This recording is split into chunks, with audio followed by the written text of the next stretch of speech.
Hello বন্ধুরা, তোমরা দেখছো মৌলি দত্ত অফিসিয়াল। আজকে কিন্তু আমি সকাল সকাল শুটিংয়ে এসেছি, তবে কোন গোপনে মন ভেসেছে নয়, পরিণীতার।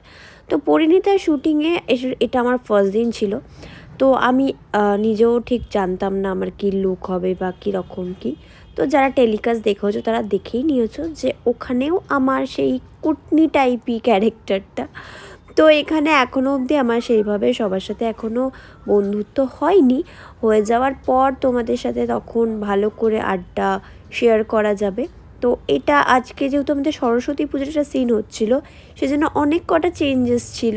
আর এখানে লুকটাই অনেকটা একই রকমের, তবে শাড়ির প্যাটার্নটা একটু আলাদা। মানে এখানে আমি আর্ট পরে শাড়ি পরি।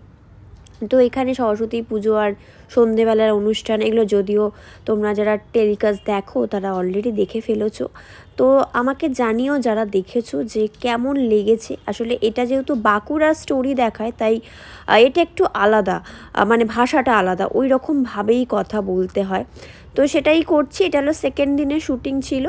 তো এটাও তোমরা খুব শিগগিরই দেখতে পাবে বা পেয়ে গেছো হয়তো যখন আমি ব্লগটা পোস্ট করব। তো সেদিন আমাদের খুব তাড়াতাড়ি প্যাক আপও হয়ে গেছিলো। সো চলো, টাটা বাই বাই, আবার দেখা হবে অন্য একটা ভিডিওতে। আর চেষ্টা করব তোমাদেরকে ভালো ভালো ভিডিও দেওয়ার।